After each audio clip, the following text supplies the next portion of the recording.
എൻ്റെ പ്രിയപ്പെട്ടവരെ, ഞാൻ നിങ്ങളോടൊരു കാര്യം ചോദിക്കട്ടെ. ശരിക്കും നിങ്ങൾ ഗർഭകാലവും അതുപോലെ പ്രസവകാലവും ആസ്വദിക്കുകയാണോ അനുഭവിക്കുകയാണോ ചെയ്യാറുള്ളത്? ആസ്വദിക്കുക എന്ന് പറയുമ്പോൾ പ്രിപ്പയർ ആയിക്കൊണ്ട് എല്ലാത്തിലും നമ്മൾ ഓക്കെ ആയിക്കൊണ്ട് മുന്നോട്ട് പോകാനല്ല. അനുഭവിക്കുക എന്ന് പറയുന്നത് ഗർഭം ധരിച്ച ആ ഒരു സമയം മുതൽ തന്നെ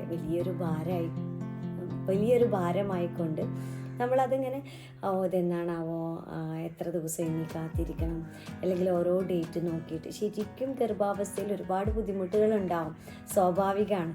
ഇപ്പോൾ എന്നെ കേൾക്കുന്ന നിങ്ങൾ ഒരു പക്ഷേ ഗർഭാവസ്ഥയിലുള്ളവരാണെങ്കിൽ എന്തെങ്ങനെയൊക്കെ പറയുന്നതെന്ന് തോന്നാം. പക്ഷേ എനിക്ക് നിങ്ങളോട് പറയാനുള്ളത്, ഈ ഒരു അവസ്ഥ കുറച്ച് പ്രയാസമുള്ളതാണെങ്കിലും ആ പ്രയാസം നമ്മൾ ആസ്വദിക്കാൻ വേണ്ടി ഓക്കെ ആവുക.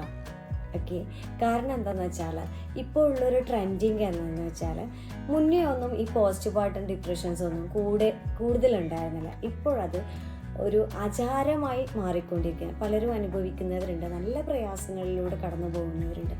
പക്ഷേ ഇപ്പോൾ പലയിടത്തും നമ്മൾ കാണുന്നൊരു കാര്യം എന്താണെന്ന് വെച്ചാൽ, ഇതിപ്പോൾ കല്യാണത്തിൻ്റെ തലേ ദിവസം നമ്മളൊരു മൈലാഞ്ചി കല്യാണം അല്ലെങ്കിൽ അങ്ങനെ ഒരു ഹെൽത്തി പോലുള്ള മറ്റ് ചടങ്ങുകൾ പോലെ ഓൾറെഡി നമ്മൾ മൈൻഡ് സെറ്റാണ്. നമുക്ക് ഡെലിവറിക്ക് ശേഷം ഒരു പോസ്റ്റ് പാർട്ടം എന്ന ഡിപ്രഷൻ എന്നുള്ളൊരു സംഭവമുണ്ട്. അത് കേട്ട് നമ്മൾ ഓൾറെഡി അലേർട്ടാണ്. ആ സമയത്ത് നമുക്ക് വിഷമം വരും, സങ്കടം വരും ഒക്കെ. ഇത് മുൻപും ഉണ്ടായിരുന്നു. പക്ഷേ മുൻപ് എന്താണെന്ന് വെച്ചാൽ നമ്മൾ കുറച്ചും കൂടെ കൂട്ടുകുടുംബമായിരുന്നു. നമ്മളെ ഇങ്ങനെ കൂടുതൽ കെയർ ചെയ്യാനുള്ള സൗകര്യങ്ങളൊക്കെ കുറവായിരുന്നു. പിന്നെ അങ്ങനെ കുറച്ചും കൂടെ ബോൾഡായിരുന്നു. ഇപ്പോൾ കാലഘട്ടം കഴിയും തോറും എന്താണെന്ന് വെച്ചാൽ മെൻ്റലി നമ്മൾ കുറേയും കൂടെ വീക്കായിക്കൊണ്ടിരിക്കുകയാണ്. പിന്നെ ഈ പോസ്റ്റ് പാർട്ടം എന്നുള്ളൊരു സംഭവമുണ്ട്. നമ്മൾ അതിനെക്കുറിച്ച് കൂടുതലായി പഠിച്ചുകൊണ്ടിരിക്കുകയാണ്. ഗർഭാവസ്ഥയിൽ തന്നെ ഈ പോസ്റ്റ് പാർട്ടം എങ്ങനെയായിരിക്കും അതിങ്ങനെ പഠിച്ച് അലേർട്ടായിട്ടിരിക്കുമ്പോൾ ചെറിയൊരു കാര്യത്തിൽ നമുക്ക് വിഷമം വരുമ്പോൾ, സങ്കടം വരുമ്പോൾ, ദേഷ്യം വരുമ്പോൾ, ഇത് പോസ്റ്റ് പാർട്ടം ആയി കഴിഞ്ഞിരിക്കുന്നു, എനിക്കിനി ഞാൻ കേട്ട കഥകളെ പോലെ, ഞാൻ കണ്ട മറ്റേ സ്റ്റോറിയെ പോലെ എനിക്കും ആ ഒരു അവസ്ഥയിലൂടെ ഞാൻ കടന്നു പോകേണ്ടി വരുമല്ലോ എന്നാലോചിച്ച് ഓൾറെഡി ആ ഒരു അവസ്ഥയെ അട്രാക്റ്റ് ചെയ്ത് വരുത്തി ഓവർ ടെൻഷനാകുന്നവരും ഉണ്ട്. പക്ഷേ ശരിക്കും ആ ഒരു പ്രയാസത്തിലൂടെ കടന്നുപോയി എന്ത് ചെയ്യണമെന്നറിയാതെ ആ സമയത്ത് ചിലപ്പോൾ അവരുടെ ഫാമിലിക്ക് ഇതിനെപ്പറ്റി വലിയൊരു ധാരണ ഇല്ലാത്തത് കൊണ്ട് ആ കുട്ടി വല്ലാതെ ബുദ്ധിമുട്ടുന്ന അവസ്ഥയുണ്ട്. നമ്മൾ 2 ടൈപ്പ് ഓഫ് ആളുകളെയും നമ്മൾ കണ്ടിട്ടുണ്ട്. അപ്പോൾ എനിക്ക് നിങ്ങളോട് പറയാനുള്ളത്, ഒരു പ്രയാസമുള്ള ഒരു സമയമാണ്. പ്രയാസം എന്ന് പറയുമ്പോൾ നമ്മൾ അനുഭവിച്ചിരുന്ന സുഖകരമായിട്ടുള്ള ഒരു ഹെൽത്തി മൂഡോ ഹെൽത്തി ആയിട്ടുള്ള ഒരു സിറ്റുവേഷനോ ഉണ്ടാവില്ല പലപ്പോഴും. അത് നമ്മൾ അംഗീകരിച്ചാൽ മാത്രം മതി. ബാക്കി കുറേ കൂടെ ഈസിയാണ്. പക്ഷെ പലപ്പോഴും ഈ ഓവറായിട്ടുള്ള കഥകൾ നമ്മൾ പ്രിപ്പയർ ആകുന്നത് എപ്പോഴാണ്? കുറേ കൂടുതൽ നെഗറ്റീവ് കഥകൾ കേട്ടിട്ടാണ്. നെഗറ്റീവ് കഥകൾ കേൾക്കുമ്പോൾ അതിലുള്ള വിഷമങ്ങളും പ്രയാസങ്ങളൊക്കെ. ഇപ്പോൾ എന്നോട് അടുത്ത് ഒരു കൺസൾട്ടേഷൻ വന്നപ്പോൾ ഒരു അമ്മയാകാൻ തയ്യാറെടുക്കുന്ന ഒരു മോള് പറഞ്ഞതാണ്, ഞാൻ ഒരുപാട് കേൾക്കുന്നത് എങ്ങനെയാണെന്ന് വെച്ചാൽ, സുഖപ്രസവം ഭയങ്കര പെയിനാണെന്നാണ്.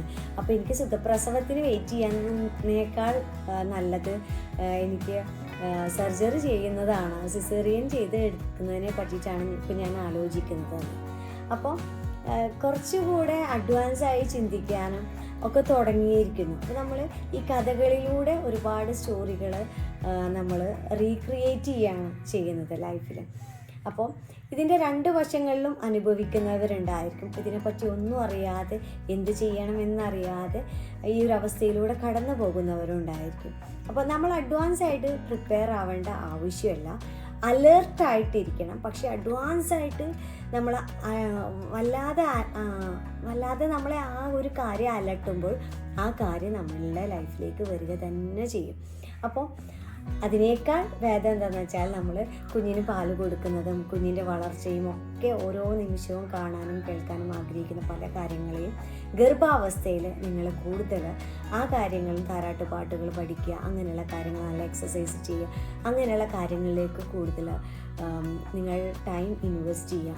കാരണം ബ്യൂട്ടിഫുൾ ആയിട്ടുള്ള ഒരുപാട് കാര്യങ്ങൾ അവിടെ ഉണ്ട്. നമ്മൾ ഒരു പക്ഷേ വിഷമിച്ച് കിടക്കുന്ന ഒരു സമയത്ത് നമ്മളുടെ ഏറ്റവും ബ്യൂട്ടിഫുൾ ആയിട്ടുള്ള മൊമെൻറ്റ്സുകളായിരിക്കും നമുക്ക് നഷ്ടപ്പെടുന്നുണ്ടാവാം.